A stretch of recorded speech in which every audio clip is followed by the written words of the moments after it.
Hello, everyone. I'm Rose, and let me share my story with you. My mother in law, Sherry, used to be a different person, not the vain and shallow woman she is now. This change occurred later in her life, or at least that's what my husband Dylan believes. Growing up, Dylan and Sherry didn't have a lavish lifestyle. They led a modest life together after Dylan's father passed away when he was just 4 years old.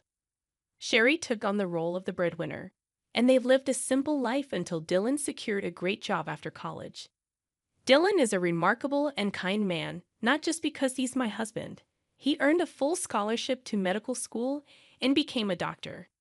Despite his success, Dylan remained humble. However, Sherry's life took a turn for the luxurious. Now, let me clarify. I don't have a job for reasons I'll discuss later, but that doesn't mean I am poor or dependent on others.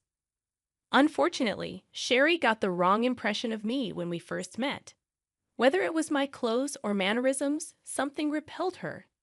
On our first encounter, she said, "Dylan, is this the girl you've been raving about? She's so plain and average. Why would you choose someone like her? Does she even have a job?" My name is Rose, and no, I don't have a job. However, Sherry assumed that meant I was planning to trap her son and drain his money.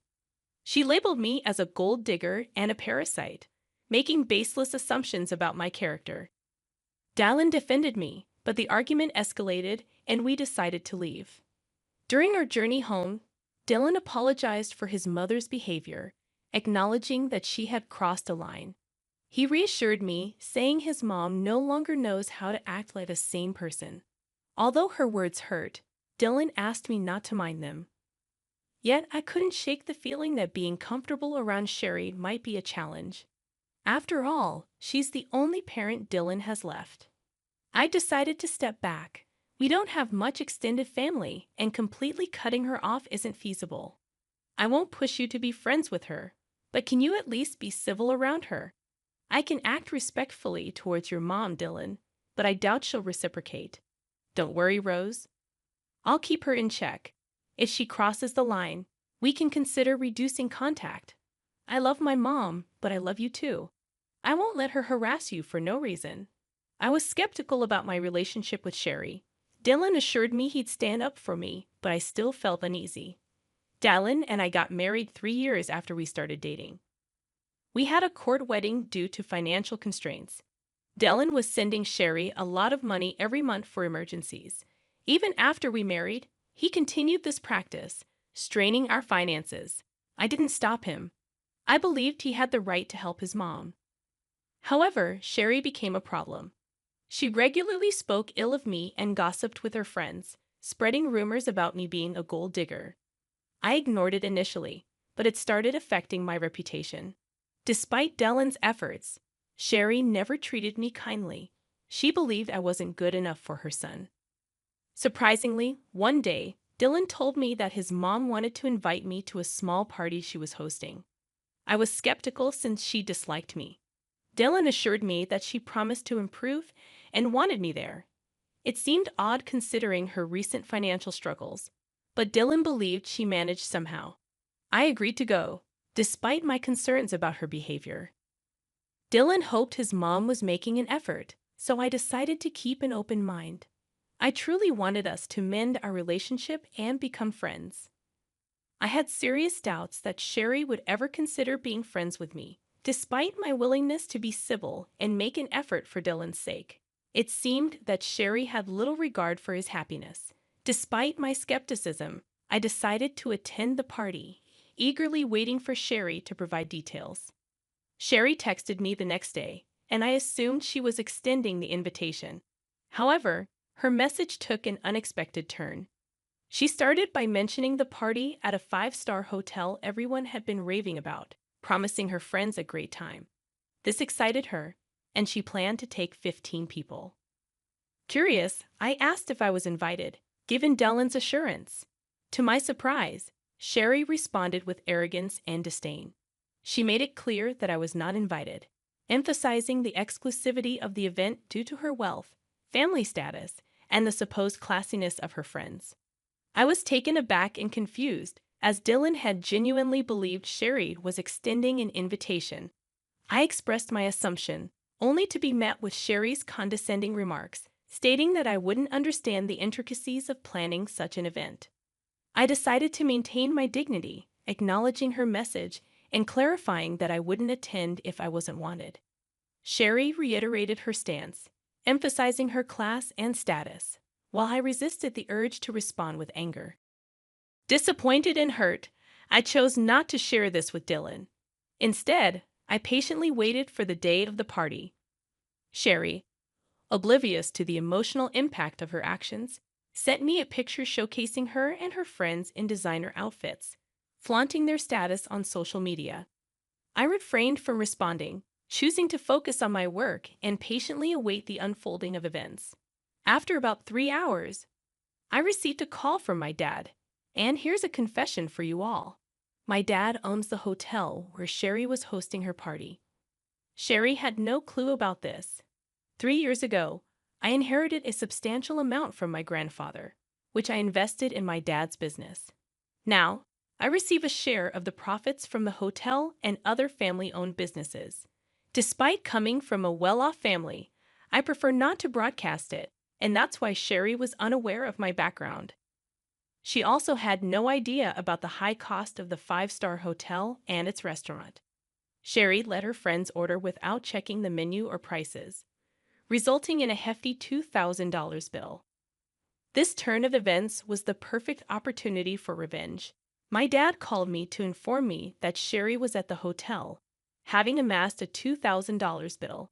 She was now asking for a 50% discount, claiming she was short on cash. My dad sought my advice, as Sherry's party had been rude and entitled, upsetting the staff. As expected, I shared my frustration with my dad, recounting how Sherry had boasted about the party to mock me for not being invited. The irony was not lost on me, given that she couldn't even afford the party she was flaunting. My dad expressed his understanding of the situation and shared the challenges faced by his staff due to Sherry's behavior. I saw an opportunity for revenge and suggested making Sherry and her team wash the dishes, clean the entire kitchen and the floor, given their insulting behavior. I wanted to extend this revenge to include Sherry's team, who had also mistreated our staff. If Sherry tried anything foolish, my dad could call the cops on her. My dad laughed at the suggestion, giving it a big thumbs up. He even offered to share pictures of the event. It seemed like the perfect chance to turn the tables and teach Sherry a lesson about humility and respect. When it happened, I would have relished seeing Sherry face the consequences of her actions. My dad promised to follow my suggestion and hung up. An hour or so later, he sent me pictures of Sherry and her friends washing dishes and wiping the floor at our restaurants. Dad also shared that when Sherry saw him as the restaurant owner, she looked relieved. She began telling him that she knew the owner and they would get out of the situation. To her surprise, Dad instructed her to clean his restaurants. She was dumbstruck for a while, and when she started to protest, Dad reminded her that since she didn't consider me family, he didn't consider her family either. It was a hilarious turn of events, and though I wished I was there, I did get some good pictures. After a while, Dylan came home looking visibly upset. I could tell he had heard from Sherry about what happened, and I knew she must have given him a twisted account of the events. He approached me, questioning what he heard about my dad making his mom clean the restaurant dishes. I explained to Dylan that it was the usual norm for us in such situations. Sherry had gone to our restaurant, racked up a $2,000 bill, claimed she didn't have more than $1,000, harassed our staff, and her party had been a nightmare. I believe this punishment was fitting. Dylan seemed surprised and questioned who Sherry had taken with her and what they ordered. I informed him that she took 15 people, and they ordered a lot, especially the fancy items. He expressed disbelief, as Sherry had told him she was taking only 4 people and had invited me, but I declined. I clarified that things didn't happen that way, and I showed him the text messages from Sherry. Dylan requested the bills and asked me to show him the texts, wanting to understand the situation better. I showed Dylan all the texts, and my dad sent him the bills. I also presented some pictures to illustrate the scale of Sherry's party. Dylan grew extremely mad when he saw everything. He called Sherry, asking her what was wrong and why she hadn't told him the full story. Sherry claimed she only mentioned being short of cash, and I must have given him a different story to sabotage her. Dylan confronted her, pointing out that she declined my invitation and insulted me by saying I wasn't classy enough for her. Sherry tried to brush it off as a harmless joke, but Dylan wasn't buying it. He questioned her spending thousands of dollars taken from him on friends while insulting his wife. He called her out for her actions, stating that spending $2,000 on food and drink wasn't a small matter. Sherry was left trying to justify her actions, while Dylan expressed his disbelief at her behavior. I made a mistake by giving you money whenever you shared stories about needing it, Mom. Well, guess what? I'm not giving you any money again. But Dylan, you've been so supportive for so long. You can't just stop now. It was a one-time mistake. Dylan, why are you overreacting? No, Mom, I am not overreacting. This is not a one-time mistake. If you can't even consider my wife as family, I don't want anything to do with you. I always thought you would change your mind, but you never did. I'm not paying you to insult my wife and call her classless while she sacrifices a lot to support you. This ends now. Dylan didn't listen to Sherry anymore. He hung up on her and blocked her number. He also apologized profusely to me for being mad at me without knowing the full story. I forgave him because, well, he did stand up for me. We had a serious discussion about Sherry and jointly decided that she will no longer be in our lives for now. Yes, Dylan is now a wealthy man, but he knows to stay humble. He found Sherry's behavior completely unacceptable, especially because it was directed towards me. I agreed with the fact that it was very unfair to me, and I was all set to remove her from our life for good. In the next few days, Sherry reached peak madness. She realized that her own actions may have damaged her relationship with her son for good, sending her into a horrible panic. She showed up at our house and demanded to speak with Dylan. Slowly, her demands turned into begging after she was turned away from the door every time. Yes, Sherry worked and earned some money. However, it wasn't enough for the high-end lifestyle she had gotten used to all these years.